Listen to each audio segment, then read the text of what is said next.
दोस्तों आज के इस वीडियो में हम लोग डिस्कस करने वाले हैं कि ए इश्क जुनून की आने वाली एपिसोड्स कैसी रहेंगी, कैसी होगी स्टोरी। लेटेस्ट एपिसोड अगेन काफ़ी इंटरेस्टिंग तो थी, लेकिन अब काफ़ी एंग्जाइटी भी होना शुरू हो रही है। जिस तरीके से एक ही कैरेक्टर के ऊपर सब चल दौड़े हैं कि राहिम ने ये किया, राहिम ने वो किया, और इतने सारे लोग एट टाइम कैसे स्टूपिड बन जाते हैं, ये सिर्फ पाकिस्तानी ड्रामों में ही हो सकता है। ऐसा बहुत दफ़ा देखने में आया है कि जो ड्रामा होता है वो कुछ हद तक बहुत अच्छा लिखा होता है और कुछ देर के बाद जाकर उसके अंदर बेतहाशा बोंगियां होती हैं, जो हमें देखने को मिली लेटेस्ट एपिसोड में भी। तो वो क्या है सारी सीन, क्या हो सकता है आने वाली एपिसोड में, इन सभी क्वेश्चंस के आंसर मैं आज के इस वीडियो में देने वाला हूं। लेकिन उससे पहले आप लोगों को बताना चाहूंगा कि अगर आप पीके लग्जरीज की तरफ से लग्जरी गिफ्ट चाहते हैं, वो भी फ्री ऑफ कॉस्ट, तो करना सिर्फ आपने ये है इस चैनल को सब्सक्राइब और हमें इंस्टाग्राम पे फॉलो करने के बाद दोनों के स्क्रीनशॉट वहां पर शेयर कर दीजिएगा। आप इससे डेली बेसिस पे लोगों को चूज करके पीके लग्जरीज की तरफ से लग्जरी गिफ्ट डिस्पैच किए जा रहे हैं। PK Luxus. We don't sell crap. तो सबसे पहले समझने वाली बात यह है कि जिस तरह से दिखाया जा रहा है कि वो जो लड़की है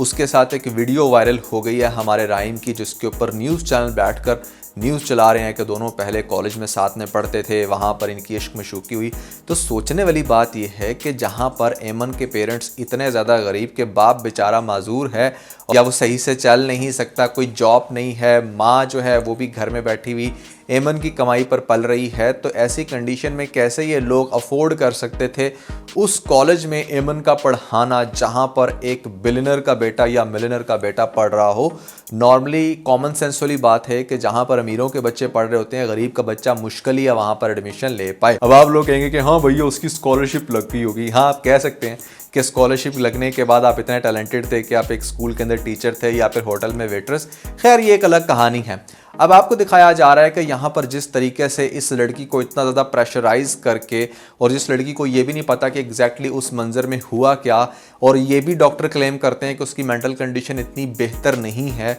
आप कैसे उससे बयान लेकर किसी के खिलाफ कार्रवाई कर सकते हो। ये दूसरा लूप होल है जो मुझे नज़र आ रहा है इस ड्रामे के अंदर। या तो होता ना कि मतलब वो बड़ी कॉन्फिडेंट होती है और वो इतना ज़्यादा मैनिपुलेट करके चीज़ों को कॉन्फिडेंस से बता रही होती, भले उसकी दिमागी कंडीशन ठीक नहीं है, तो समझ में आता। वो तो सही से बोल भी नहीं पाई और मुश्किल से उसने ये नाम लिया कि हाँ राहिम ने उसके साथ ये सब कुछ किया, जबकि देखने को मिल रहा है कि उसका फियोंसी वो नाम ले रहा है और इर्द गिर्द के लोग भी यही चाहते हैं। तो definitely it was quite obvious. अब इसकी बेस पर जिस शख्स की पहले ज़मानत हो भी चुकी है, क्या पुलिस अरेस्ट कर सकेगी? अब सुने नेक्स्ट एपिसोड में क्या होगा। यहाँ पर राहिम आएगा इसके पास और आकर इससे पूछेगा कि उसने ये हरकत क्यों की। वो काफ़ी ज़्यादा तमाशा करेगा, वो उससे पूछेगा कि वो उसका नाम क्यों बदनाम करना चाह रही है, उसके पीछे क्या लॉजिक है। जबकि राहिम को ये नहीं पता होगा कि भाई वो भी दिमागी तौर पर 100% परफेक्ट नहीं हुई है। और ये भी तो कह सकते हैं ना यहाँ पर इस पॉइंट पे हमारी एमन के भाई तुम्हारी माँ आकर चीख चीख कर मुझे ये बताने की कोशिश कर रही है कि तुमने मेरे साथ ये गलत किया, ऑल तो मेरी दिमागी हालत दुरुस्त नहीं है। बट ऐसा क्यों होगा भैया ड्रामों के अंदर? इस तरह करने से ड्रामे का सारा ट्विस्ट खराब नहीं हो जाएगा?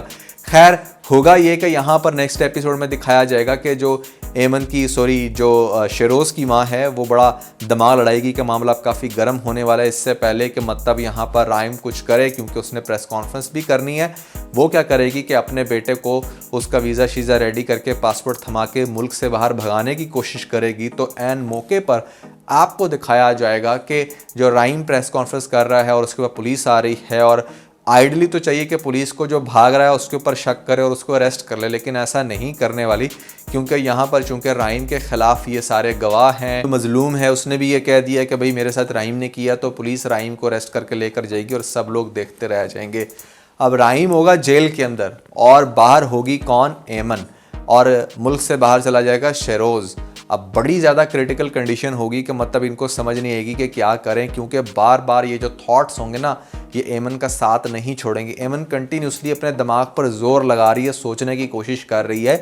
कि एक्चुअली में उस दिन क्या हुआ। और इसी क्यूरियोसिटी में आपको दिखाया जाएगा कि वो ये चाहेगी, अपने घर वालों को कहेगी कि मुझे लगता है कि मैंने गलत बंदे का नाम ले लिया, but I am not sure. इसलिए चूंकि वो राहिम जब मेरे पास आया था मुझे कुछ कहने बताने, तो मुझे उसकी बात सुननी चाहिए थी। जब दिमाग थोड़ा सा रिकवर होता है तो वो क्या करेगी कि वो अपने घर वालों की रजामंदी से राहिम से मिलने वहाँ पर जाएगी पुलिस स्टेशन, और वहाँ पर जाकर उसको कहेगी कि तुम मुझे बताओ कि तुमने आखिर मेरे साथ ऐसा क्यों किया। तो राहिम कहेगा कि तुम मुझे बताओ कि तुम मेरे साथ ये सब कुछ क्यों कर रही हो, क्यों मेरा नाम ले रही हो। तो फिर उसके बाद वो कहेगी कि तुमने मुझे मारा, मेरी दिमागी हालत ये होगी वो हो गई, और ख़ास तौर पे इर्द गिर्द के लोग मुझे ये कह रहे हैं, तो फिर राइम को कुछ समझ आएगी कि एक्चुअली में हो क्या रहा है। और उसके बाद क्या हो सकता है कि यहाँ पर राइम उसको काफ़ी हद तक कन्विंस करने की कोशिश करेगा, समझाने की कोशिश करेगा कि उसने उसके साथ ऐसा कुछ गलत नहीं किया, बट चूंकि वो खुद ही बयान देकर फंस गई है तो उसे कुछ समझ नहीं आ रहा कि वो दूसरी साइड पर अगर शरोज़ का नाम भी ले तो किस बेस पे ले। तो हो सकता है कि उसका शक कहीं ना कहीं इसी पर जा रहा हो बार बार कि ये मेरे साथ ये फिल्म करवा रहा है, इसी ने सब कुछ किया होगा। यहाँ पर थोड़ा सा मैं लॉ पर्सपेक्टिव से बात पूछना चाहता हूँ कि ठीक है, उसने इसके साथ कुछ गलत नहीं किया, कोई ऐसा रेप नहीं हुआ इसके साथ, और अटेम्प्ट टू मर्डर आप इसको कह सकते हो अगर कुछ ऐसा विजिबल हो या कोई ऐसी फुटेज है वो भी नहीं है इस केस के अंदर। सिर्फ एक लड़की को यहाँ पर चोट लगी थी जिसका अब शायद निशान भी नहीं रहा कुछ हफ्तों के बाद, तो उसकी बेस पे आप कैसे एक इंसान को अरेस्ट कर सकते हो, और वो भी जब लड़की अब मेंटली तौर पे स्टेबल नहीं है। तो ये एक लॉ पर्सपेक्टिव से क्वेश्चन है मेरा, जो मैं चाहता हूँ कि कोई लॉ एक्सपर्ट जो है वो मुझे कमेंट सेक्शन के अंदर बताए। अब देखो, आने वाली एपिसोड के अंदर जो सबसे इंटरेस्टिंग पॉइंट है ना वो यही है कि यहाँ पर ये लोग अफोर्ड नहीं कर सकते कि जो राइम है वो जेल के अंदर रहे, शेरोज़ मुल्क से बाहर चला जाए, अंकल अकेले नहीं संभाल सकते। और मज़े की बात बताऊं, जब आप अपनी फैमिली के ऊपर इस तरीके से कीचड़ उछालते हो ना, तो आपकी जो भी कंपनीज होती हैं ना, उसके अंदर जो लोगों ने, इन्वेस्टर्स ने इन्वेस्ट किया होता है ना, वो अपना पैसा निकालना शुरू कर देते हैं, क्योंकि उनको ऐसा लगना शुरू हो जाता है कि अब ये कंपनी अच्छा काम नहीं करेगी, तो इससे पहले कि इसका दिवालिया निकले तो हम लोग अपने शेयर्स बेच दें। अब लोग अपने शेयर्स निकालना शुरू करेंगे, इनकी कंपनी डाउनवर्ड जाना शुरू होगी, इनको अच्छा खासा बिजनेस में लॉस होगा, जिसकी वजह से बाप ये कहेगा कि चलो अब जो कुछ भी हुआ वो एक तरफ, हमें राइम को बाहर निकाल कर अपने बिजनेस एम्पायर को संभालना है। एक तरफ से वो बड़ा टूटा हुआ है, लेकिन दूसरी तरफ से ये भी एक मजबूरी है जिसका साथ डेफिनेटली आपकी मैम देगी, और उसके लिए उनको अगेन ज़रूरत पड़ेगी इस लड़की की जिसका नाम है एमन। इसके पास आकर इससे रिक्वेस्ट करेंगे कि देखो जो कुछ भी हुआ उसको भूल जाओ, हम ये चाहते हैं कि एक अच्छा आगाज़ तुम लोगों से किया जाए, तुम्हारी शादी हम अपने बेटे राइम से करवाना चाहते हैं। और ये सारा प्रपोजल जब इनके सामने रखेंगे तो बाप तो एग्री नहीं होगा, लेकिन माँ कहेगी कि देखें क्या फ़ायदा होगा उस बच्चे को सारे ज़िंदगी जेल में चढ़ा के, और हमारी बच्ची भी मेंटली तौर पे अब स्टेबल नहीं है, कौन करेगा इससे शादी, और जो लग रहा है आपको कि शादी करेगा वो भी अपनी लालच के अंदर है। ये चीज़ वक्त आने पर आप लोगों को पता चल जाएगी, और जो कि चलेगी। हो सकता है कि जिस टाइम राइम जेल के अंदर जाए तो यहाँ पर ये अपनी डिमांड रख दे उस फैमिली के सामने कि चूंकि ये केस उसने इस्टेब्लिश करवाया था तो इससे जान छुड़ानी है, तो उसके अकाउंट में इतने पैसे डाले जाएं, जिससे इसकी औकात भी सामने आ जाएगी, और एमन के घर वालों को भी पता चल जाएगा कि फ़ारूक जो है, वो फ़ारूक कह रहा हूँ, जो इसका फियांसी है एमन का सो कॉल्ड, वो क्या करता फिर रहा है। जिसके बाद ये लोग हो सकता है ये डिसीजन लें कि ठीक है, एमन जो है वो केस विदड्रॉ करती है ऑन द बेसिस कि आप इसकी शादी फिर उससे करवा देंगे और फिर हमारा घर स्टेबल हो जाएगा। अब ये चीज़ इनिशियली तो डेफिनेटली अली नवाज़ के लिए बिल्कुल भी एक्सेप्टेबल नहीं होगी, बट और कोई ऑप्शन भी नहीं है। अगर इस लड़की को सेटिस्फाई करना है, वहाँ पर अपनी बिजनेस एम्पायर को बचाना है, तो इन दोनों की शादी करके इनको एक ही घर में रखना इट्स वेरी क्रूशल। एक तो बात मेरे जहन में ये आती है। दूसरी बात ये आती है कि चूंकि ये केस इतना सॉलिड नहीं है और इसके अंदर कोई बहुत ही एग्जैक्ट प्रूफ नहीं है, तो ये भी हो सकता है कि फ़ारूक अंकल जो बहुत अच्छे लॉयर हैं, दिखाया जा रहा है कि पाकिस्तान के टॉप लॉयर हैं, तो हो सकता है कि वो अली को एटलीस्ट जेल में सड़ने से, जो हमारा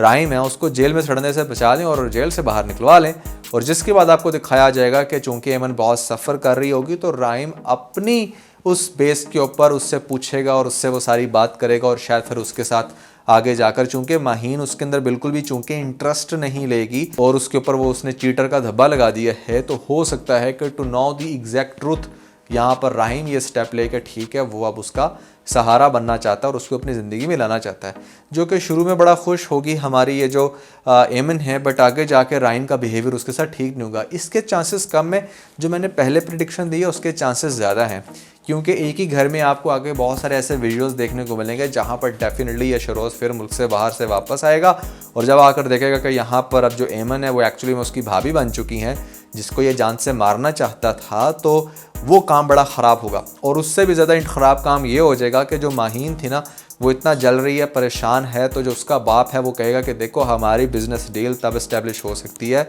जब तुम इस लड़की को तलाक दिलवाओ और मेरे बेटे के साथ और मेरी बेटी के साथ शादी करवाओ राहिम की, जो कि पॉसिबल नहीं है। तो दूसरी तरफ से क्या होगा कि यहाँ पर ये जो अली नवाज़ है उसको ये प्रपोज़ल देगा कि देखो मेरे एक बेटे नहीं है, दो बेटे हैं, तो क्यों ना तुम, चूँकि राहिम के ऊपर इतने गंदे इल्ज़ाम लग चुके हैं, उसकी प्रोफाइल अब अच्छी नहीं है और माइन बहुत अच्छी बेटी है और मैं उसको अपने घर में लाना भी चाहता हूँ, तो तुम इसकी शादी जो है वो मेरे दूसरे बेटे शरोज़ से करवा दो। अब ये चीज़ ड्रामे के अंदर बहुत ही ज़्यादा नेक्स्ट लेवल का मसाला ऐड करेगी कि यहाँ पर सोचो कि ज़रा शरोज़ की शादी अगर माइन से हो जाए और वो इस घर में रहें दोनों सारे मिल के साथ साथ एक ही टेबल पे जब खाना खाएंगे तो कैसे देखेंगे एक दूसरे को कि मतलब इसने उसके ऊपर अटैम्प्ट ऑफ रेप किया था, उसने उसका मर्डर किया था या करने की कोशिश की थी। ये लोग इस तरीके से केसेस से छुटकारा पाकर आज सारे इकट्ठे बैठे हुए हैं। तो ये चीज़ें ड्रामे को बहुत ही ज़्यादा इंटरेस्टिंग बनाने वाली हैं और ख़ास तौर पे जो बुरी खसलत होती है ना वो इतनी आसानी से आपका साथ नहीं छोड़ती। शरोज़ कहीं ना कहीं अपने कीड़े को कंट्रोल नहीं कर पाएगा और वो कंटिन्यूसली अमन को तंग करेगा